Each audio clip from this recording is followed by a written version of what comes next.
अस्सलामुअलैकुम रहमतुल्लाहि वबरकातुहू। जी हाँ नाजरीन, मैं एहतिशाम निज़ामी कासमी इस वीडियो में दो खबरों से आपको आगाह करेंगे। दोस्तों, पहली खबर all India Muslim personal law board की जानिब से है और आज की ये खबर बहुत ही ख़ास होने जा रही है। आप सबको इस वीडियो को दूसरे लोगों तक ज़रूर पहुंचाना है। नाज़रीन, आपको बताएं, वक्फ तरमीमी कानून 2025 सिर्फ वक्फ पर नहीं, दस्तूर हिंद पर हमला है।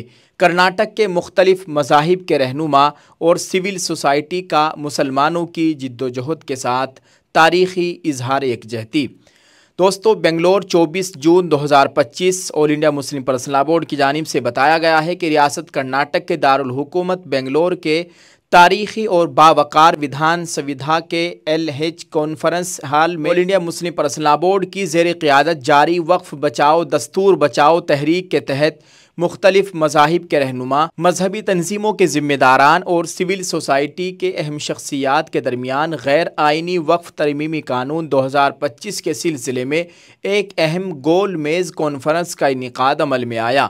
ये इजलास न सिर्फ मुसलमानों की औकाफ़ी अमलाक पर होने वाले ख़तरनाक हमले के ख़िलाफ़ था, बल्कि हिंदुस्तान के आइनी और जमहूरी ढांचे के तहफ़्फ़ुज़ की एक गूंजदार सदा भी था। इस इजलास में रियासत की मुख्तलिफ मजहबी बिरादरियों, अक़लियती तबक़ात, दीनी व मिली तंजीमों, मुमताज़ वकला, इंसानी हुकूक़ के कारकुनान और सिविल सोसाइटी के ज़िम्मेदारान ने बड़ी तादाद में शिरकत की।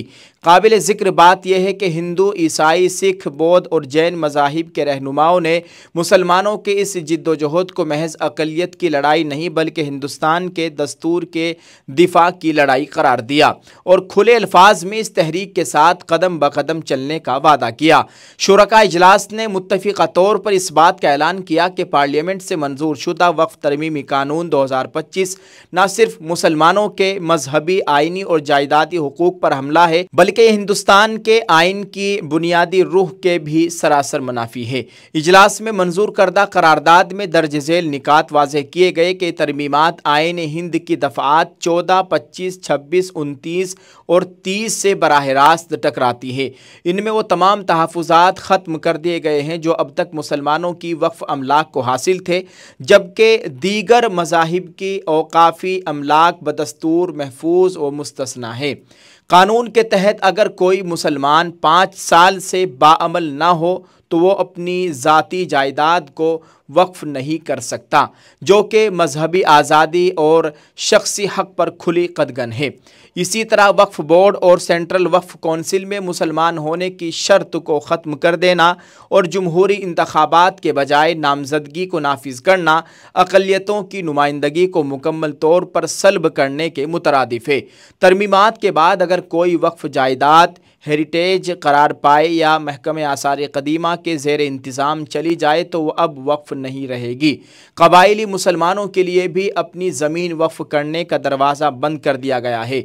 इससे बढ़कर यह कि अगर किसी वक्फ जायदाद पर हुकूमत ने कब्ज़ा कर रखा है तो अब उसका फ़ैसला वक्फ बोर्ड नहीं बल्कि हुकूमत का नामज़द करदा अफसर करेगा, जो अदल इंसाफ के तमाम उसूलों की खिलाफ वर्जी है। वक्फ अमलाक को इस्तेमाल की बुनियाद पर रजिस्टर कराने की लाजमी शर्त और तनाज़े की सूरत में उनकी वक्फ हैसियत के ख़त्म होने का ख़तरा इस पूरे निज़ाम को गैर महफूज और गैर यकीनी बना देता है। ये सब तरमीमात इस बात का ऐलान है कि हुकूमत अक़लियतों को उनके मजहबी, तालीमी, रिफाही और माशरती इदारे चलाने का बुनियादी आइनी हक़ छीनना चाहती है। इसी तनाजुर में इजलास के शुरका ने हुकूमत से दर्ज झेल मुतालबात किए कि मुतनाज़ा वक्फ तरमीमी कानून को फौरी तौर पर वापस लिया जाए ताकि आइनी तवाज़ुन बहाल हो सके। नीज़ जब तक इस कानून के ख़िलाफ़ सुप्रीम कोर्ट में ज़ेर समात मुकदमे का कोई फ़ैसला नहीं आ जाता, उस वक्त तक इस कानून के निफाज पर रोक लगाई जाए। काबिल ज़िक्र है कि इजलास हिंदुस्तानी जमहूरियत, आइन, मजहबी आज़ादी, अक़लियतों के हुकूक और मुल्क की मुश्तरका तहज़ीब के तहफ़्फ़ुज़ के लिए एक संग मील साबित हुआ। मुख्तलिफ मज़ाहिब के नुमाइंदों का मुसलमानों के साथ खड़ा होना इस बात का सबूत है कि यह तहरीक सिर्फ वक्फ की नहीं, पूरे हिंदुस्तान की रूह के दिफा की तहरीक है। All India Muslim personal law board ने ऐलान किया है कि तहरीक अब मुल्क गिर सतह पर शिद्दत से जारी रखी जाएगी और हर कानूनी, जमहूरी और पुरअमन तरीके से इस हमले का मुकाबला किया जाएगा। इस इजलास में बिरादरान वतन की 60 तंजीमों के 85 जिम्मेदारान और मिल्लत के 35 नुमाया शख्सियात शरीक रहे। दोस्तों, ये बहुत बड़ी गोल मेज़ कॉन्फ्रेंस थी। आप इस ताल्लुक़ से क्या कहेंगे? ये तमाम जानकारी all India Muslim personal law board की जानिब से जारी की गई है, जो हमने आपके साथ शेयर कर दी है। आप इस ताल्लुक़ से क्या कहेंगे? कमेंट में अपनी राय ज़रूर पेश कीजिएगा और इस वीडियो को दूसरे लोगों के साथ शेयर करने की कोशिश करें। नाज़रीन, एक वीडियो हम आपके साथ शेयर कर रहे हैं। हमने पहले भी इनकी एक वीडियो आपको दिखाई थी। ये खुर्शीद साहब है, बुज़ुर्ग शख्सियत है, इनका ताल्लुक़ देहरादून उत्तराखंड से है। इन्होंने हमारे पास ये वीडियो भेजी है और इसको आपके साथ शेयर करने के लिए कहा है और इन्होंने इर्तिदाद के ताल्लुक़ से इसमें चंद बातें कही है, कुछ बताने की, समझाने की कोशिश की है। ज़रा आप इस वीडियो को देखें और इसको खूब शेयर कीजिए। जज़ाकल्लाह। अस्सलामु अलैकुम रहमतुल्लाहि व बरकातुहू। बिस्मिल्लाहिर्रहमानिर्रहीम। हमें ये समझना पड़ेगा कि इर्तिदाद क्या चीज़ है।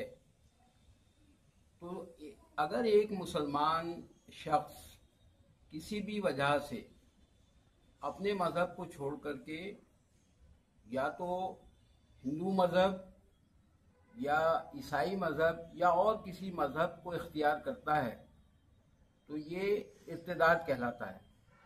अभी देखने में ये आ रहा है कि हमारे बहुत से लड़के और लड़कियां और बहुत सारी फैमिलीज हालात से मुतासिर होकर, कुछ लोग गुर्बत से मुतासिर होकर, कुछ लोगों को इस तरह से समझाया जा रहा है कि सनातन धर्म जो है वही सच्चा मज़हब है।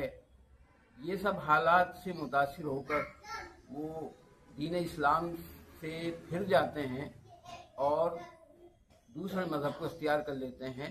ये इर्तिदाद है।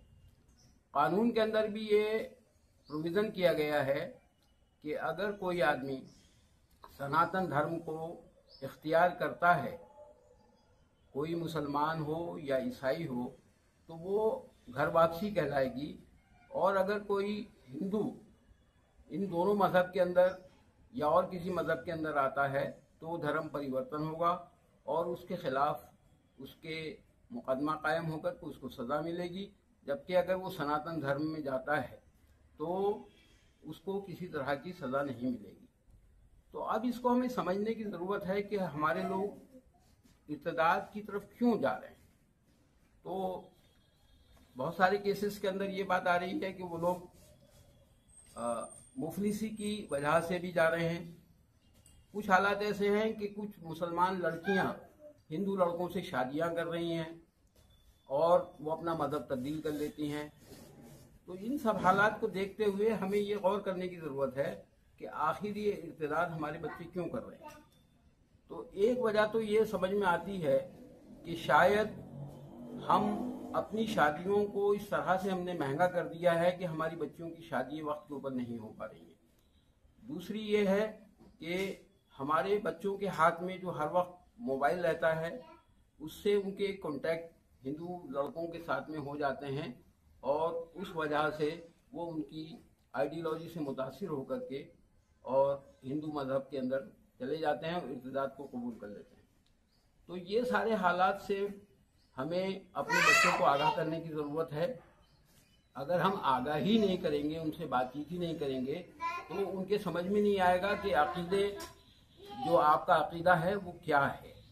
हमारा अक़ीदा इस्लाम का अक़ीदा है कि इस्लाम के अंदर मुसलमानों के अंदर आपस में शादी हो सकती है, निकाह हो सकता है, और अगर किसी गैर मुस्लिम के साथ शादी होती है तो वो शादी इस्लाम के अंदर जायज़ नहीं है जब तक कि दोनों फरीक इसमें मुसलमान ना हो। एक बात तो यह है कि इसकी वजह से फिर वो जो शख्स है जो शादी कर लेते हैं वो इस्लाम से हट जाते हैं और ये सबसे बड़ा नुकसान है। तो इसको करने के लिए जो भी लोग दानिशवर हजरात हैं या जो भी लोग सरकर्दा हैं, उनको कोशिश करनी चाहिए कि हमें इस्लाम का जो सही अक़ीदा है वो अपने बच्चों के साथ डिस्कस करना चाहिए, लड़कों के साथ भी डिस्कस करना चाहिए और लड़कियों के साथ भी डिस्कस करना चाहिए।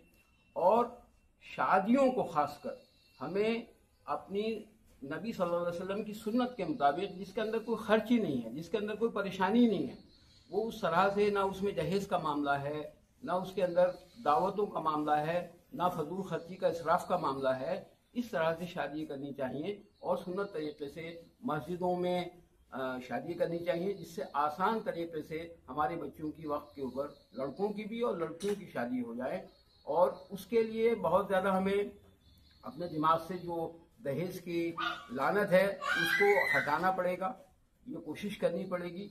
अपने लड़के और लड़कियों से मुस्तकिल तौर से हमें इंटरेक्शन करना पड़ेगा, बातचीत करनी पड़ेगी, उनको समझाना पड़ेगा, इस्लाम की अहमियत को समझाना पड़ेगा।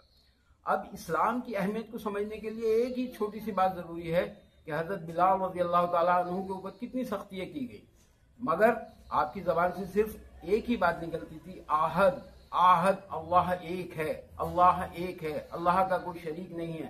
तो यही हम समझाने की कोशिश कर रहे हैं कि हमें ये याद रखने की ज़रूरत है कि ला शरीक लक, कि अल्लाह का कोई शरीक नहीं है, आहद है, अल्लाह आहद है, और अल्लाह का रसूल आहद है, और अल्लाह का दीन आहद है। इस दीन से हट करके हमें आखिरत की भी नाकामी है और दुनिया की भी नाकामी है। इससे हमें अपने बच्चों को बचाने की ज़रूरत है। इसको एक मुहिम की तरह से हम सब लोग चलाएंगे तो इंशाअल्लाह ये इत्तेदाद की लानत से हमारे बच्चे बच सकते हैं। वमा अलैना इल्लल बलागुल मुबीन।